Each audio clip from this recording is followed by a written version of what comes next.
Welcome to this episode of Blended, Blessed, and Always a Mess. I'm Aric. And I'm Angie. We are married with a ton of kids. We have 6 kids total. He has 3 and I have 3.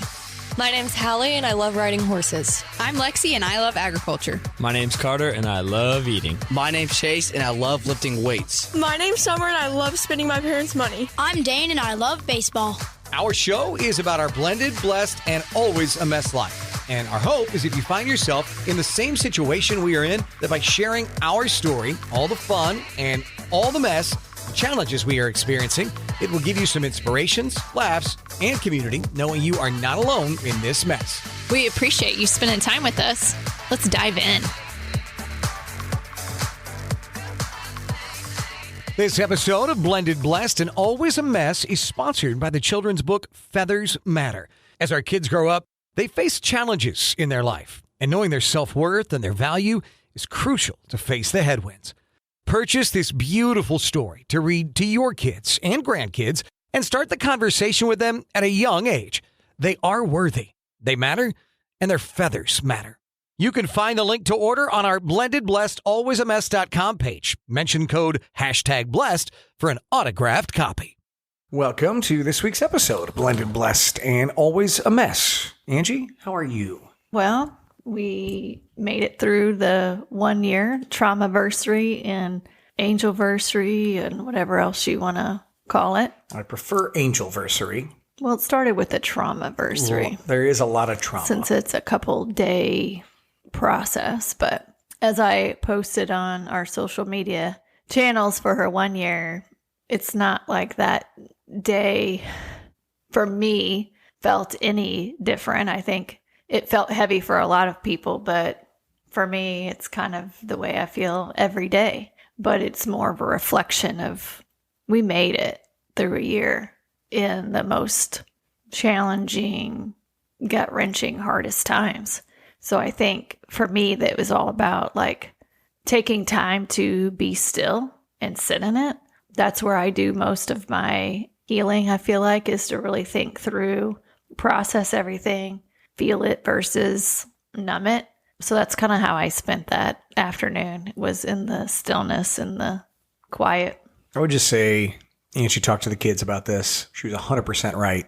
It's just a day. Like, it wasn't going to change the way we felt the next day when we woke up, the day before. It's not going to change next year. You know, people come and be like, oh, you made it through a year. It really doesn't change a whole lot. Like, there's still some grief happening here. I'm still figuring things out. The kids are still figuring things out. Angie's still in pain. It's a lot of things. Here's one thing I don't love about us having to actually do video stuff, which I love the social media part, but like, we don't get to look at each other and talk to each other. It's true. I just want to say to you, but so that everyone knows, you continue to be the strongest person that I know. You are the definition of a badass.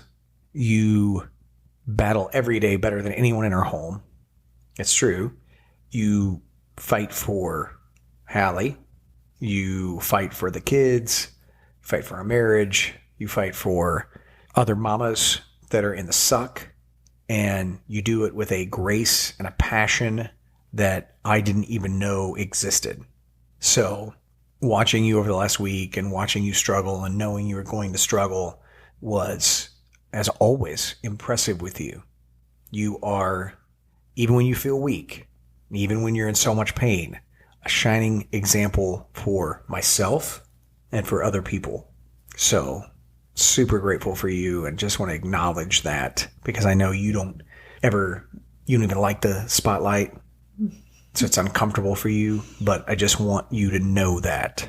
I watched you all week. I saw how you handled things. She always handles things better than I do. She is. You're a leader. So, but you continue to fight for Hallie and all the kids and me, and we love you for that. Yeah, I don't even know what to say to all that. Honestly. Wasn't in the script, so yeah.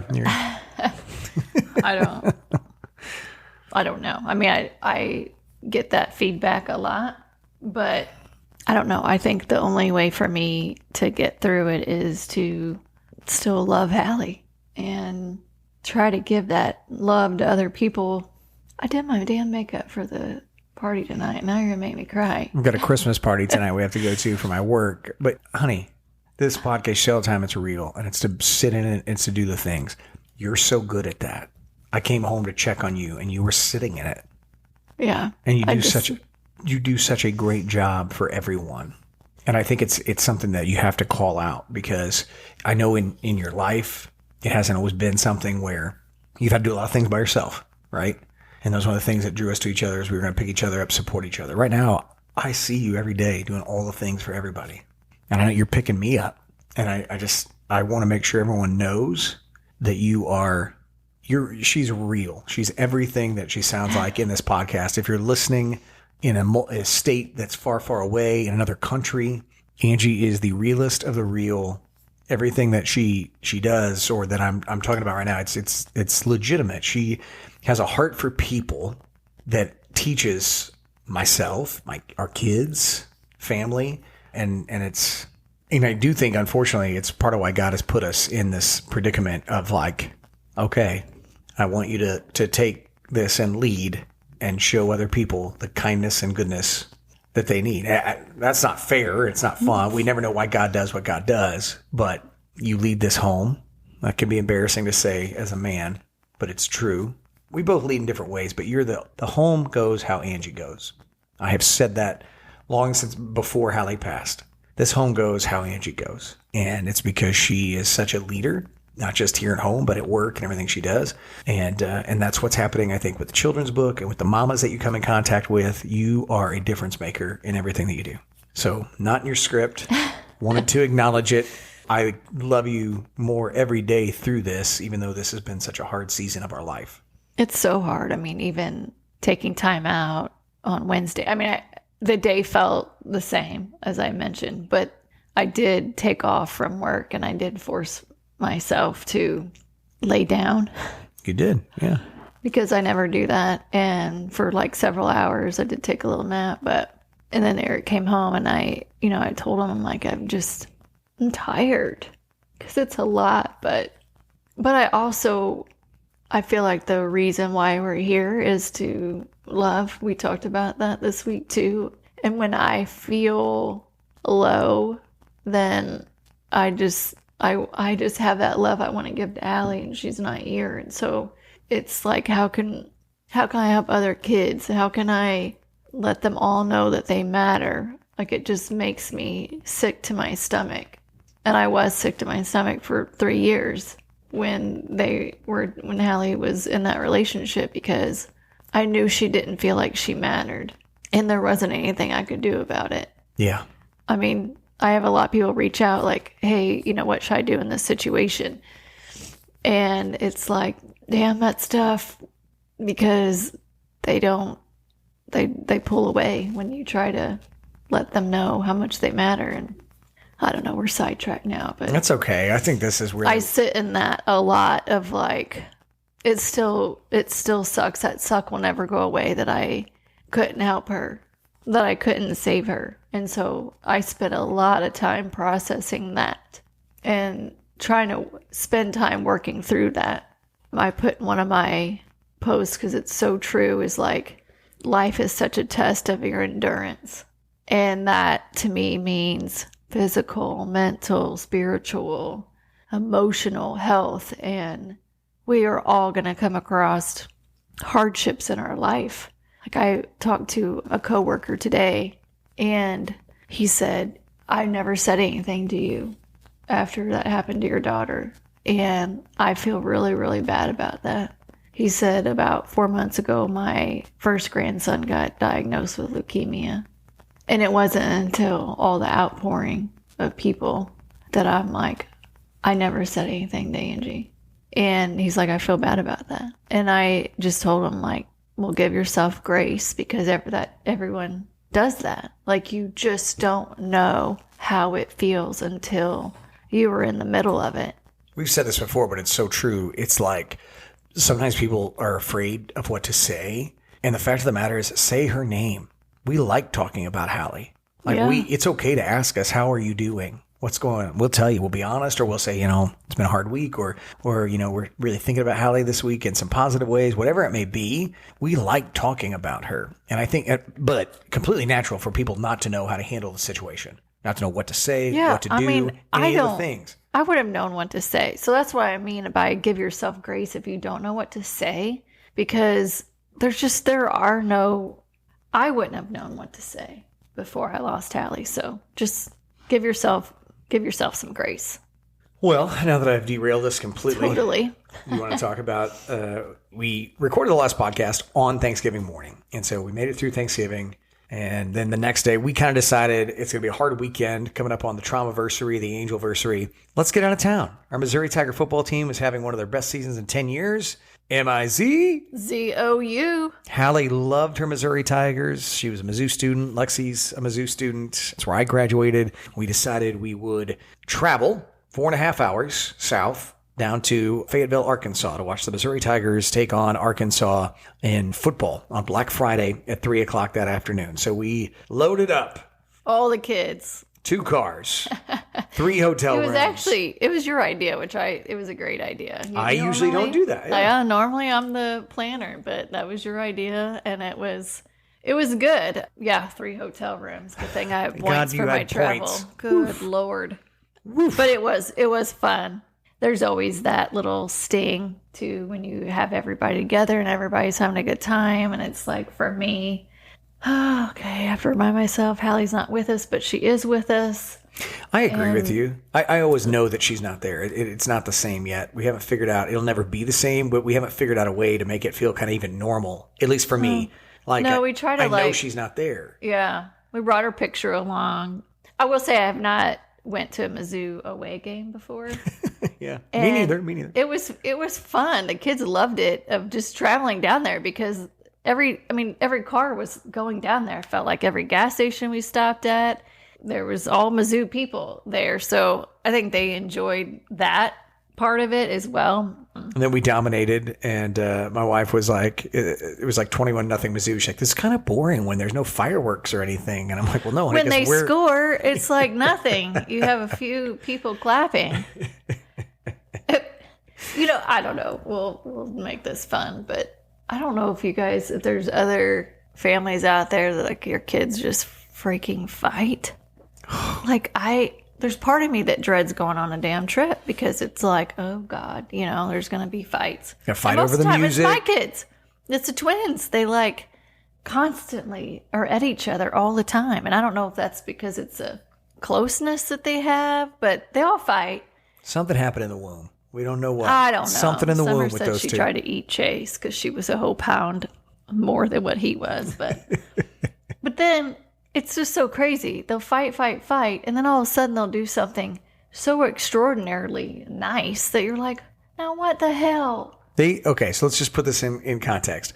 They pretty much fought all day Friday driving down there in the car. So driving down there, Carson, my daughter Lexi's boyfriend, drove most of the way in one car with Lexi and Carter and Dane.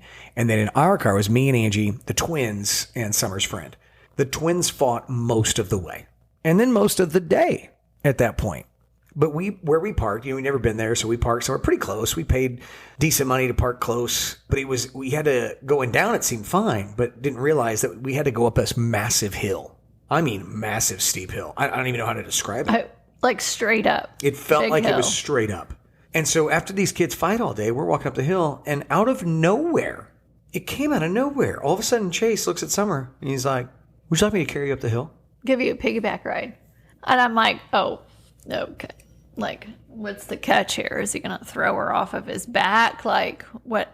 No, he doesn't. He, wants to prove how strong he is, I think, and gives her a ride up these 2 massive hills. So much. I don't know how. Just shaking my head, could you just, where's the balance here? Could you just be nice most of the day instead of you guys fight, and then do something, completely insane to give her a piggyback ride? I walked up this hill twice.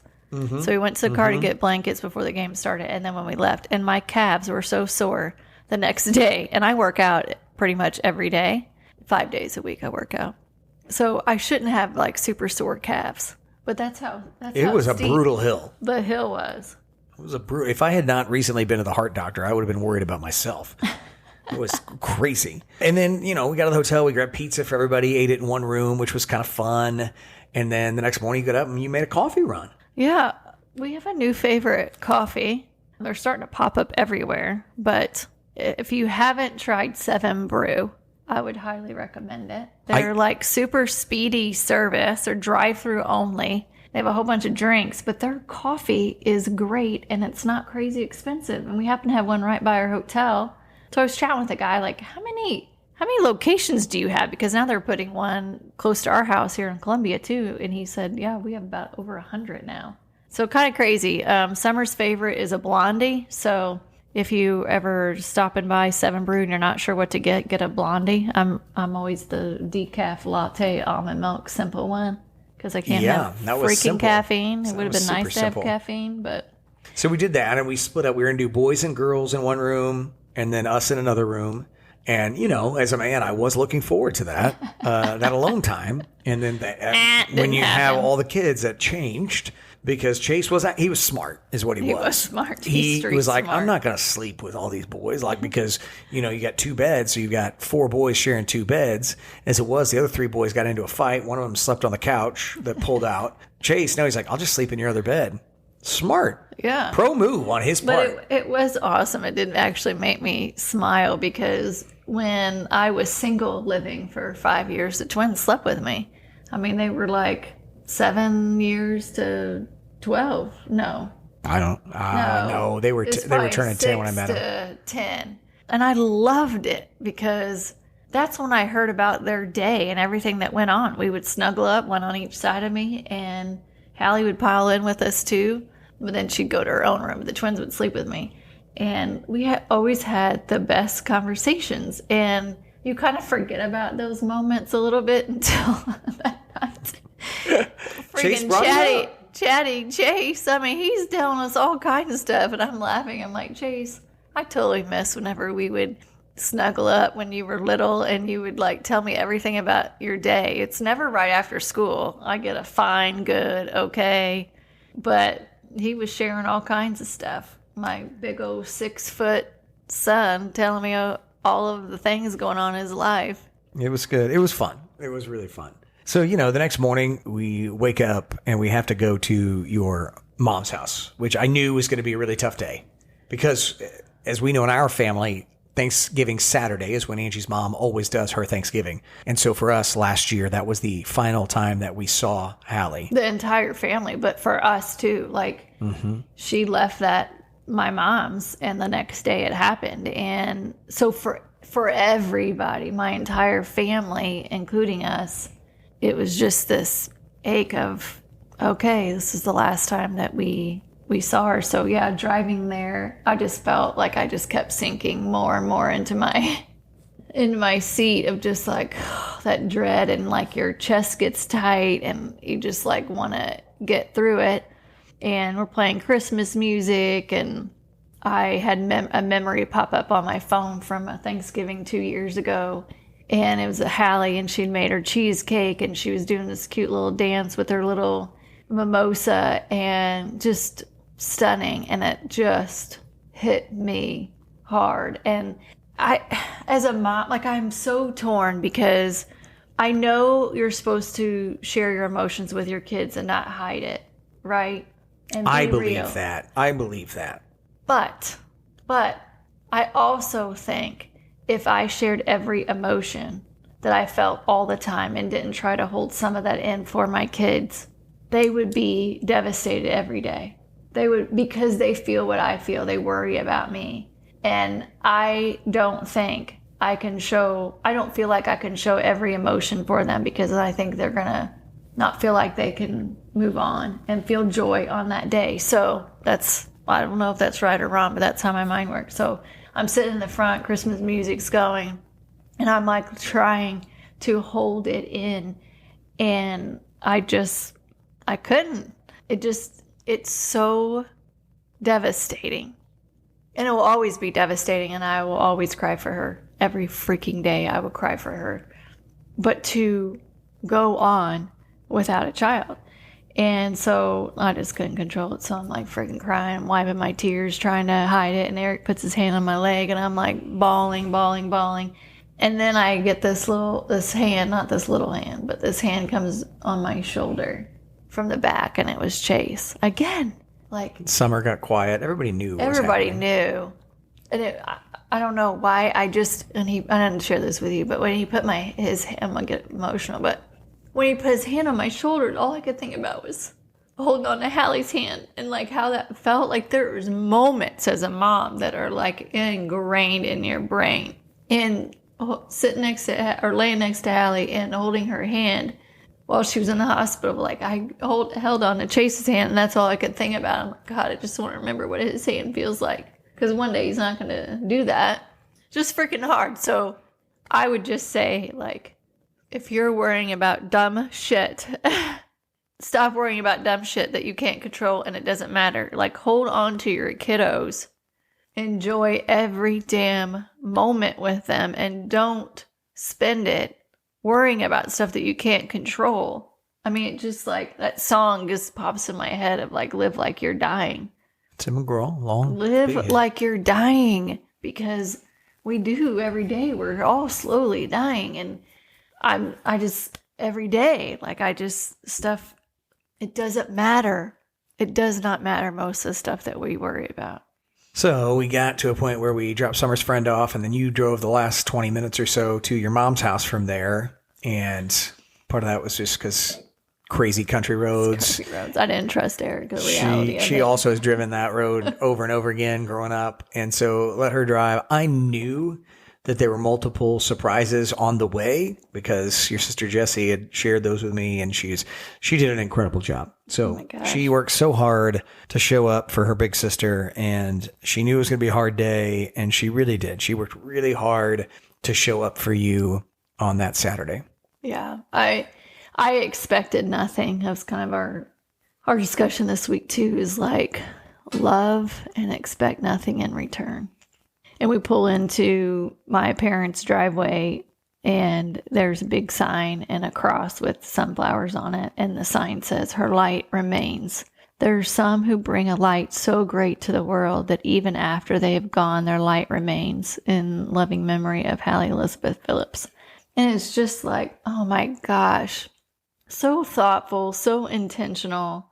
And then we walk into my parents' house. My dad greets me outside and give him a big old hug and tears, and walk inside, and there's sunflowers everywhere. Hallie's favorite snacks and drinks, and Jessie made 3 cheesecakes, her favorite cheesecakes, and then they get out notes for everybody to write their favorite thing about Hallie, or a note to Hallie, and then out comes green heart balloons for us, and then everybody else had sunflower balloons, and we went outside and had this huge circle with our family and said what we were grateful for and what we loved about Hallie, and released the balloons, and then just played a song. Then my dad wrote another poem about the 1 year that was just super sweet.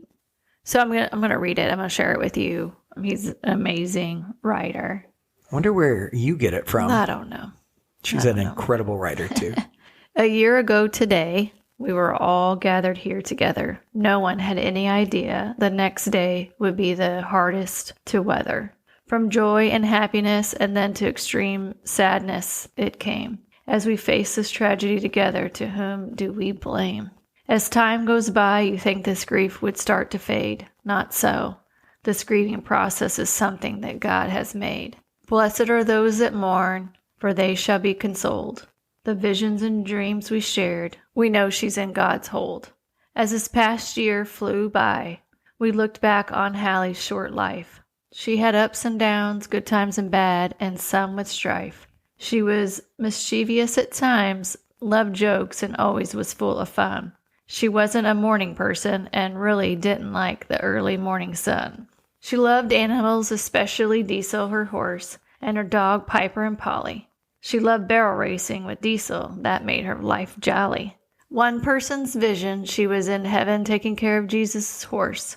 So many visions that people have had, we knew it can't be a farce. Hallie was like a Saint Teresa who helped so many on earth. Now that she's in heaven with Jesus, she really shows her worth.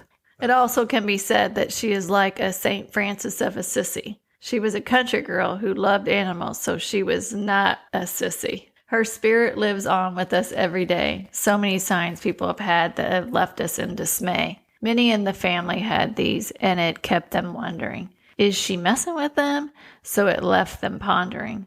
We look every day for some kind of sign that she might give. Could it be an injured redbird that just wanted to live? It might be a yellow butterfly that flew around a few times, or in the middle of the night you're awakened by bird chimes. It's amazing how this year without her has flown by. We struggle with her loss, so each day we get up and try. We fight the good fight and we try to stand tall. We miss you, Hallie. We carry on and we try not to fall. Love and miss you so much, Grandpa.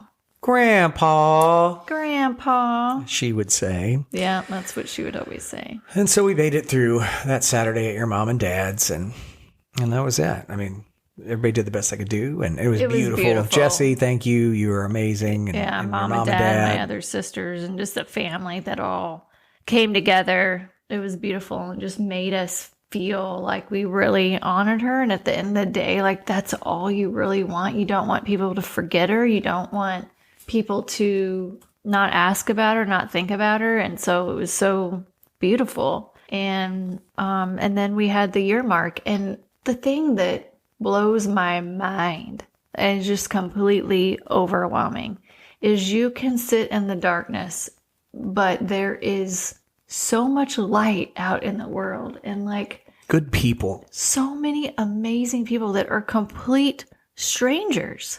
Like, I had Stephen Wood reach out to me on November 9th. He messaged me and said, hey, I just came across your page and your story has like just, struck me. Like, he's like, it's inspired me. And I immediately, after I read all about it, I went and wrote a song. And I just want to let you know, I'm working on it. I'm working on a song. And when I have it ready, I'm going to send it to you.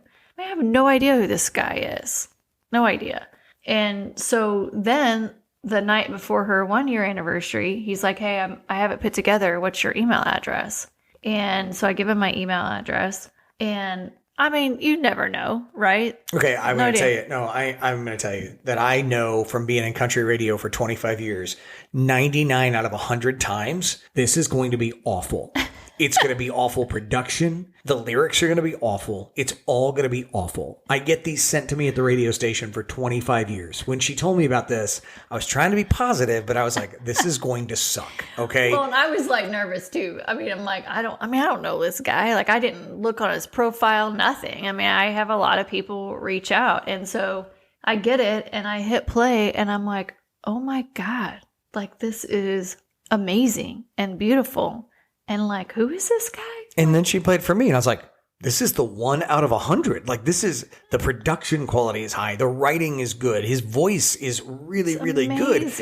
And you start to do some research, find out he's out of North Carolina. He has 80,000 people that follow him and his music. And you see why. He's a very talented man who did something incredibly kind for our family. And it's a beautiful song that we will share the link to on all of our socials because it was about her. It's like, it's not even just that. It's like you take the time to put something that's thoughtful, intentional, but then he's like, I want to put a video together for it. So could you send me pictures and whatever you have, and I'll put it together. So he spent an entire day of his time putting together this video, and it's beautiful. It's beautiful. A perfect video for her. Her barrel riding in it, all kinds of things. It was absolutely amazing. So Stephen Wood, thank you very much for what you did for our family. And if you're listening to the podcast today, do not miss the opportunity to listen to this song, to watch the video. You'll see pictures of Hallie and videos of Hallie you've never seen before, and it'll connect you to our family even more. But Stephen did that for us, and he's a complete stranger wwho we have never met. And just, again, like Angie said, there are good and kind people in this world that are still doing amazing things for others. And that's what he did for us at a really hard time for us. The other thing that I'll add on to that too is that a lot of times when you're struggling, because we're all going to struggle, everyone's natural tendency is to go inward. And like, whether it's like embarrassment or it's like no one's going to really care about what's going on with me, whatever those emotions are, most people tend to go inward and not share their struggles. I saw you change it to most geared towards me again. Yeah. Okay. Except if you're that 1% that he was just talking about on the bad songs, good songs, Aric shares. But most people go inward.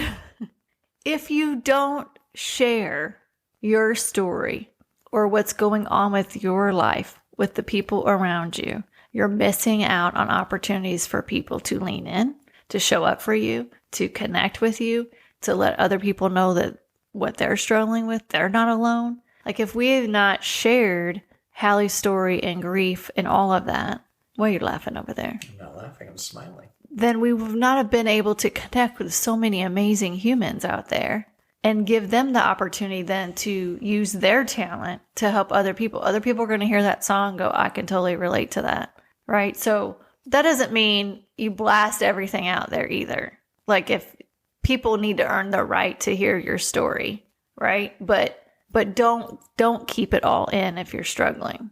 I'm smiling because we've talked about this before, like your growth through this podcast of when we started, as a blended family, I would say things about, you cannot say that. People don't need to know that about us. And I was like, well, that's our story. Sometimes it's that's inappropriate though.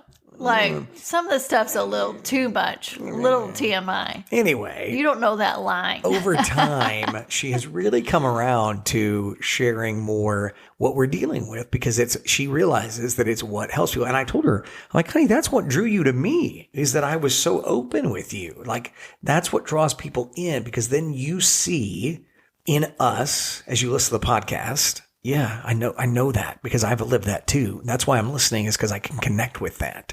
And so it is very important that we share those things. And I'm just proud of you for doing that. So that's why I was just smiling, listening to you talk. I wasn't laughing. I wasn't anything else. I was very proud of you, listening to you. We closed today's podcast the way we opened it. I'm incredibly proud of her and all of the things that she does. She is the best in so many ways, because she is growth mindset. And so she continues to step out of her comfort zone and not just help our family, but other families that are struggling as well. So just like Stephen did for us. And we really appreciate that and his song. And again, please listen to the song. So good. I would just wrap with, we continue to talk about the fact that we have to give ourselves grace and learn how to love without expecting anything in return. And that's probably a future podcast topic. Because I really, again, just being super open with you and transparent, I really struggle with loving and not expecting something in return because of all the pain I've had growing up in different previous relationships. Angie's very good at that. She's really good at loving and not expecting anything back. And then at the same time, give yourself grace. I feel like I'm hard on myself sometimes. I think you can be hard on yourself sometimes. I know I watch our kids be hard on themselves at times. And I think we all need to learn to give ourselves some grace, because this life is hard. And what we're going through right now as a family, as people, as a married couple, all the things, it's incredibly difficult. And we don't know what we're doing. And so we're doing our best all the time. And some days it's better than others. And it's cyclical in how it works as well, the grief cycle. And so there are periods of time where some of us are doing better than others. And so it's giving ourselves grace and just trying to go forwards and not backwards. Is that fair? It's fair. I think I don't know. I guess she liked it. Yeah. Yeah. Okay. Mm-hmm. Yeah, those are solid points. We will probably dive into the love without expecting anything in return. I need that podcast. Yeah. Should I do all the talking? I was going to say, you just lead. You sit there and listen while I talk to you. And you like it. Well, we appreciate you being a part of our lives and a part of this journey with us. And hope you have a wonderful week, that you will stick around and listen to Stephen's song. And we'll talk to you next week. God bless. Thank you for listening to Blended Blessed and Always a Mess. Follow us on Facebook, Instagram, and at blendedblessedalwaysamess.com. Reach out to us on any of our social channels. We would love to hear from you. Have a great week.